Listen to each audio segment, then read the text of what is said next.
Do this word and this word and this word have the same end sound? Even though they all end with the letters ed, each one of these words ends in a different sound.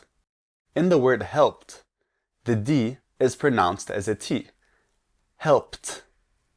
In the word arrived, the D is pronounced clearly as a D. Arrived. In the word wanted, the D is pronounced as a tap R, much like the R sound you hear in the Brazilian Portuguese words para, cada, or porém. Wanted. In this video, we're going to learn when to pronounce the ED ending as a T, a D, or a tap R. Hi, my name is Danny, your teacher and creator of Cultivando Inglês. The word ending ED is very common in English because it indicates the past tense form of most verbs. While not all verbs in the past tense end in ed, most of them do. These are known as regular verbs. For example, the verb to finish is a regular verb because it becomes finished in the past tense. The verb to go is not a regular verb because its past tense form is went, which does not end in ed. So, how do we know what sound the ending ed makes? Well, it depends on the sound that comes right before the ed ending. In English, there exist two categories of consonant sounds known as voiced and unvoiced. Voiced means that your vocal cords are used to produce the sound. Place your fingers on your throat and make the following sounds: b, g, j, l, m, n, v, z. You should have felt a vibration when you make each of these sounds. We can assign these sounds to the letters B, G, J, L, M, N, V, and Z in English. Unvoiced sounds are those which do not require the use of the vocal cords.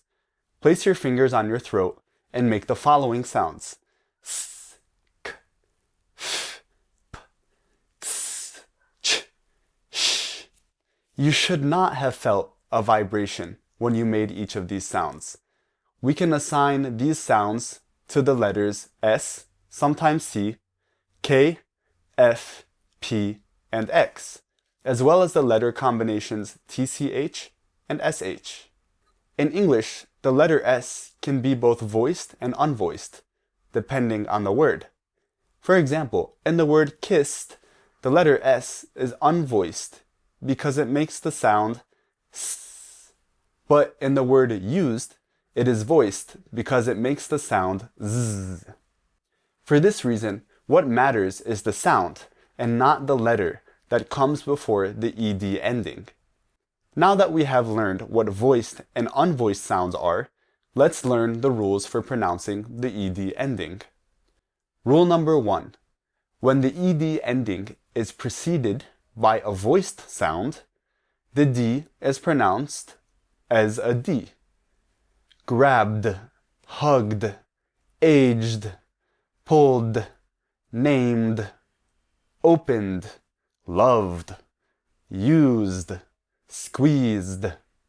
Rule number 2. When the ed ending is preceded by an unvoiced sound, the D is pronounced as a T. Kissed, danced, asked, sniffed, helped, jumped, fixed, watched, finished. Rule number 3.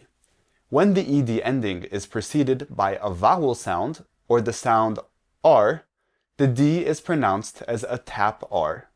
Here are examples where a vowel sound precedes the ed ending: played, cried, enjoyed, agreed, booed, obeyed.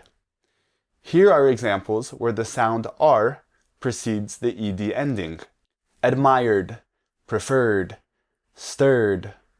Notice that in all the examples in rules 1, 2, and 3, the letter E in the ed ending is silent. For most words that end in ed in English, the E is not pronounced. However, there is one exception. When ed is preceded by the letters T or D, the D in the ending is pronounced as a tap R, and the E is also pronounced. The E makes the sound I. The closest sound to this in Brazilian Portuguese is E with the circumflex. Let's look at some examples. Planted, wanted, needed, decided. I recommend that you watch this video 2 more times. First, to enforce your understanding of the content, and second, to focus on my pronunciation. You can find a PDF of the complete transcript with both the English and Portuguese texts. Simply click on the link in the description of the video. If you like this video, follow my channel. I post a video once a week about English vocabulary, expressions, grammar, and pronunciation. See you next time. Bye.